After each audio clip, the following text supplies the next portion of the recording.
Associated producers of Telugu LLP పేరుతో ప్రత్యేక కమిటీని ఏర్పాటు చేసి సిండికేట్గా ఏర్పడిన 11 మంది సినీ నిర్మాతలపై విమర్శలు వెల్లువెత్తుతున్నాయి. కొందరు పెద్ద నిర్మాతలు చిత్ర పరిశ్రమను భ్రష్టు పట్టిస్తున్నారని సినీ నటుడు నిర్మాత మోహన్ బాబు మండిపడ్డారు. తెలుగు చిత్ర పరిశ్రమ ఎవడబ్బా సొమ్ము కాదని విరుచుకుపడ్డారు. ప్రొడ్యూసర్స్ సిండికేట్ మీద తీవ్ర స్థాయిలో ధ్వజమెత్తిన మోహన్ బాబు ఫైనాన్షియర్లు మోసం చేసేవాళ్లు లఫుట్లంటూ ఘాటుగా విమర్శించారు.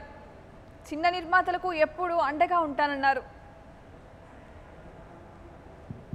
దొంగతనం చేసినప్పుడు మోసం చేసినప్పుడు వెనకుండాలి. ఈ రోజుల్లో వాళ్ళే ముందుంటున్నారు. ధైర్యస్తులు సహ నిర్మాత వేదిక మీదకి రావడం 10 మందికి పరిచయం తప్పలేదు. డైరెక్టర్ అనేవాడు ముందు స్క్రిప్ట్ చూసుకుని ఎంత కావాలో అంతే తీయాలి. అప్పుడే నిర్మాతకు అక్కడే మిగిలినట్టు లెక్క.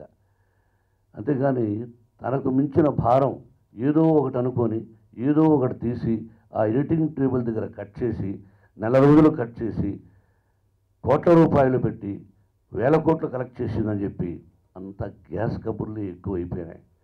నిజమైన నిర్మాతలు చనిపోయారు. మంచి దర్శకులు కూడా మనకున్నది ఏదో అతి తక్కువ మంది. కాన్సన్ట్రేషన్ లేక సబ్జెక్టు ముందు తయారు చేసుకొని సినిమాకి వెళదామని లేక చాలామంది నిర్మాతలను కూడా మోసం చేస్తున్నారు కొంతమంది దర్శకులు. నిర్మాత బ్రతుకున్నప్పుడే చిన్న నిర్మాత బ్రతుకున్నప్పుడే బాగుంటుంది. నేను ఒకప్పుడు చిన్న నిర్మాతని, ఈ రోజుకి చిన్న నిర్మాతని అంటాను. ఫైనాన్స్ దగ్గర డబ్బు తీసేసుకొని ఆ ల్యాబుల దగ్గర సినిమాలు ఆగిపోయి అందరికీ మోసాలు చేసేవాడు వాడు పెద్ద నిర్మాత.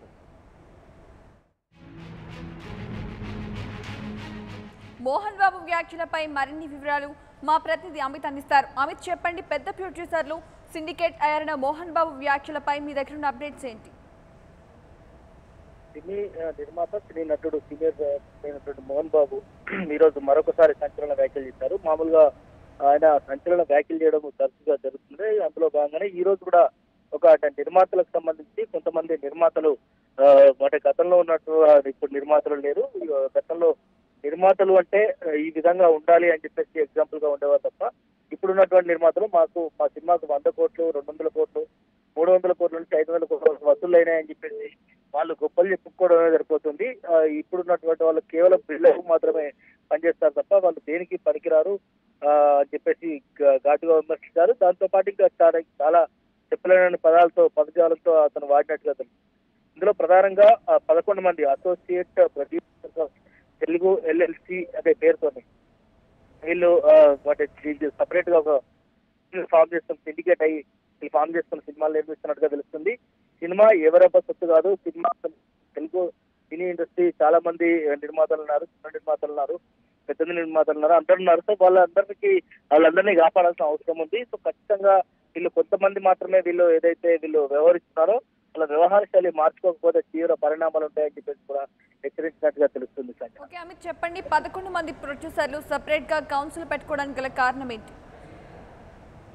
అంటే వాళ్ళ సినిమాలకు సంబంధించి కేవలం పెద్ద సినిమా నిర్మాతలు మాత్రమే ఈ కౌన్సిల్ ఏర్పాటు చేస్తున్నట్టుగా తెలుస్తుంది. ఇందులో ప్రధానంగా ఎవరైతే 11 మంది సభ్యులు ఉన్నారో నిర్మాతలను చిన్న చూపు చూస్తూ వాళ్ళు సినిమాలు రానివ్వకుండా వాళ్ళు ప్రయత్నాలు చేస్తున్నారు. దాంతో పాటు చాలా వరకు అంటే గతంలోనే ఇలాంటి సంఘటనలు జరిగినప్పటికీ వీళ్ళు అడ్డుకున్న తర్వాత వీళ్ళు మళ్ళీ పెద్ద నిర్మాతలుగా పేరు చేసుకుంటున్న వాళ్ళు ఎవరైతే ఉన్నారో వాళ్ళందరూ డ్రాప్ అయినట్టుగా దాని తర్వాత అంటే గత కొద్ది కాలంగా ఈ గొడవ కొనసాగుతున్నప్పటికీ ఈ రోజు మళ్ళీ ఒకసారి ముగిపోయిందని చెప్పుకోవచ్చు. ఎందుకంటే నిర్మాతలు అనేవాళ్ళు ఒరిజినల్ గా చాలా తక్కువ మంది ఉన్నారు. గతంలో ఉన్నటువంటి నిర్మాతలను చూసి చేసుకోవాల్సిన అవసరం కూడా ఆవశ్యకత తప్పకుండా మనకు ఉంది అని చెప్పేసి మోహన్ బాబు వ్యాఖ్యానించడము. ఇందులో ప్రధానంగా అంటే ఎవరిని ఉద్దేశించి అన్నారు అని చెప్పేసి ఇందులో క్లియర్ గా చూస్తే చాలా మంది అంటే పెద్ద నిర్మాతలుగా పేరు చెప్పుకుంటున్నటువంటి కొంతమంది మాత్రమే నేను పేర్లు చెప్పదలుచుకోలేదని చెప్పేసి కూడా ఆయన ప్రస్తావించినట్టుగా తెలుస్తుంది. ఎందుకంటే పెద్ద నిర్మాతలుగా చలామణి అవుతున్న వారు ఎవరో ఇప్పుడు ప్రస్తుతానికి మార్కెట్ లో ప్రతి ఒక్కరికి తెలుసు, ప్రతి ప్రజలకు కూడా తెలుసు. కాబట్టి సినిమాకి సంబంధించినంత వరకు ఎవరికైనా సినిమా తీసే ఆసుకుంటుంది, చిన్న నిర్మాతలు కావచ్చు, పెద్ద నిర్మాతలు కావచ్చు.